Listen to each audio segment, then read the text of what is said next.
जय श्री महाकाल अलख आदेश नमो आदेश. कसे आहात तुम्ही? आशा करतो सर्व खुशाल आणि मंगल असाल. बऱ्याचशा लोकांचे मला बऱ्याच वेळा त्यांनी मला हे बोलले की मेसेजवर ग्रुपवर पण हेच बोलले, कॉलवर पण हेच बोलले की गुरुजी तुम्ही कुठलेही अनुभवाचे व्हिडिओ टाकत नाही किंवा कुठले दीक्षाचे व्हिडिओ टाकत नाही. पण माझा एक पहिल्यापासून स्वभाव आहे की मला देखावा करायचा नाही, मला काम करून देण्यामध्ये खूप बरं वाटते. ठीक आहे, म्हणून मी टाकायचे नव्हतो. पण आता लोकांची खूप डिमांड येत आहे की तुम्ही अनुभवाचे व्हिडिओ टाका, 2 लोकांना दिसतील तर ते तुमच्याकडे येतील किंवा काही पण.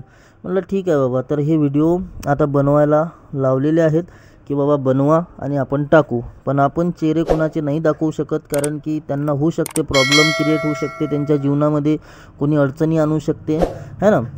तर आज हे जे काम आहे हे काम मागच्या अमावस्येला झालेलं आहे, ऑगस्ट महिन्याच्या अमावस्येला झालेलं आहे. ठीक आहे, तर हे काम कोण्या पद्धतीचं होतं मी तुम्हाला थोडक्यामध्ये समजावून देतो. हे काम असं होतं की ज्या ताई बसलेल्या आहेत, या ताईचे जे हजबंड होते त्यांची डेथ झाली होती एक कार ॲक्सिडेंटमध्ये. आणि त्यांच्यानंतर त्यांनी 2 ते 2.5 वर्षापर्यंत एकटं जीवन व्यतीत केलं. आणि त्यांना 2 एक मुलगा एक मुलगी असं काहीतरी आहे. तर त्यांना खूप तिथपर्यंत कुठली प्रॉब्लेम नव्हती. पण त्यांनी एकटं जीवन जगणं एका स्त्रीसाठी खूप अवघड जाते. ठीक आहे, तर त्यांनी हे जे व्यक्ती बसलेले आहेत दादा, यांच्याशी त्यांची ओळख झाली, त्यांची मैत्री झाली. मैत्री त्यांची प्रेमामध्ये बदलून गेली समजा. आता ते लग्न पण त्यांनी केलं आहे, याच महिन्यामध्ये केलं आहे. आणि चांगली गोष्ट आहे की त्यांनी एका स्त्रीला सपोर्ट केला आणि त्यांच्यासोबत ते जीवन व्यतीत करून राहिले. त्यांनी त्यांचा फायदा न घेता त्यांच्याशी लग्न पण केलं आहे. ठीक आहे, तर त्यांच्यामध्ये लग्न झाल्यानंतर म्हणा किंवा लग्न व्हायच्या आधी म्हणा, त्यांना प्रॉब्लेम अशी व्हायचे की त्यांचे जे हजबंड होते जे त्या एक्सपायर झाले होते, ते तिथं त्यांच्याजवळ डायरेक्ट येऊन जायचे. म्हणजे की मानून घ्या असं बसले काही बोलायला किंवा काही पण, आता तुम्ही समजू शकता. तर ते शक्ती यांच्या समोर उभी व्हायची, यांच्या मधामध्ये येऊन बसायची, यांना दिसायची, प्रॉब्लेम क्रिएट करायची. यांना काही केलं नाही, पण यांच्या मनामध्ये एवढी भीती निर्माण केली की हे व्यक्ती जगायला पण मुश्किल झाले होते. आणि 1 वर्षापर्यंत लगेच खूप फिरले हे व्यक्ती, या तांत्रिककडे त्या तांत्रिककडे, या ओझाकडे, यांच्याकडे त्यांच्याकडे, कुठलं सवारीवाल्यांकडे, कुठल्या मंदिरावरती. पण यांचा कुठंही मेळ आला नाही आणि त्यांचा जे प्रॉब्लेम आहे तो सॉल्व झाला नाही. तर यांनी आपल्या म्हणजे धामचा नंबर त्यांनी यूट्यूबवरून घेतला आणि मला कॉल केला की गुरुजी असं अशी प्रॉब्लेम आहे. तर त्यांना बोललो की ठीक आहे, तुम्ही भेटायला या, मी तुम्हाला सांगतो काय करायचं आहे ते. ते भेटायला आले. भेटायला आल्यानंतर त्यांना मी सर्व गोष्टी क्लिअर करून दिल्या. ते ॲग्री पण झाले आणि पैसे थोडे त्यांचे जास्त खर्च झाले, कारण की आपली जी क्रिया आहे ते टोटल शमशानी क्रिया आहे. अघोर पद्धतीने आपण कामं करून देतो. त्याच्यामध्ये कसं आहे, शमशानमध्ये सर्व गोष्टी लागू होतात. बलीचा भोग पण देऊन यावं लागते पहिले, त्याच्यानंतर दारू, म्हणजे खूप काही गोष्टी, ज्या गोष्टी दुर्लभ आहेत, ज्या भेटत नाहीत, त्या शमशानमध्ये लागू होतात. म्हणूनच तुमचे कामं तुरंत होऊन जातात, पण त्याच्यामध्ये पैसा तुम्हाला खर्चावा लागतो.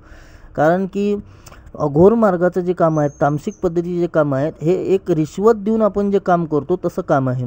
पहिला त्या शक्तीला जागावं लागणार यांच्या कामासाठी, त्या शक्तीचं आवाहन करून तिला भोग वगैरे देऊन तिला शांत करावं लागणार किंवा तिला कुठलं तरी काम देऊन द्यावं लागणार. तर यांचा ते शक्ती यांच्या मधामध्ये येऊन जायची.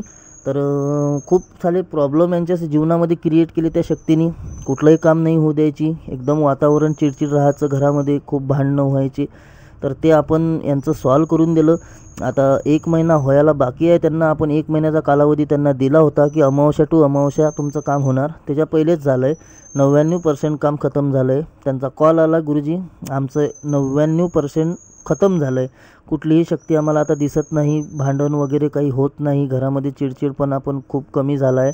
म्हणजे 1%, मी 100% नाही बोलू शकत, त्यांनी तर मला 100% म्हटलं, पण मी कुठल्याच तंत्राची गॅरंटी कधीही 100% घेत नाही, 99%च घेतो.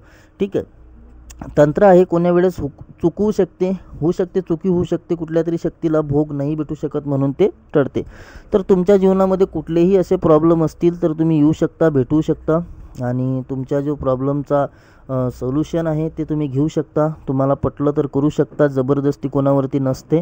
तुम्हाला जर विश्वास असला तर करा, नसला तर नाही करायचं. पण तुम्ही कॉल करून बोलू शकता, मेसेज करू शकता, आम्ही तुम्हाला मार्गदर्शन करू, त्याच्यावरतीच तुम्ही करायचं असते. ठीक आहे.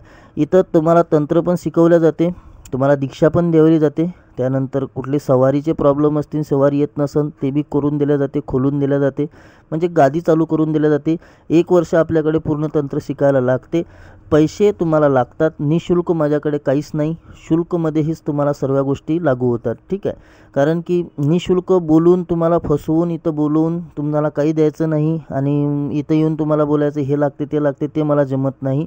मी सरळ सांगतोय की माझ्याकडे शुल्क लागते, बिना शुल्काचं माझ्याकडे काही नाही. ठीक आहे. पण तुम्हाला दुनियामध्ये कुठंही काही भेटणार नाही, एवढं मला माहिती आहे. माझ्याकडे जर का तुम्ही आले, नक्कीच काही ना काही घेऊन जासाल. दरबार चालवायसाठी पण, आणि जर घरेलू व्यक्ती असाल, तुमचे तंत्र असन, तुम्हाला काही प्रॉब्लेम असन, वशीकरण असन, बिलकुल होणार. वशीकरण फक्त प्रेमीचं लफड्यालुफड्यांचं मी करत नाही. मी फक्त वशीकरण पती पत्नीमध्ये जर विवाद असले ते करतो.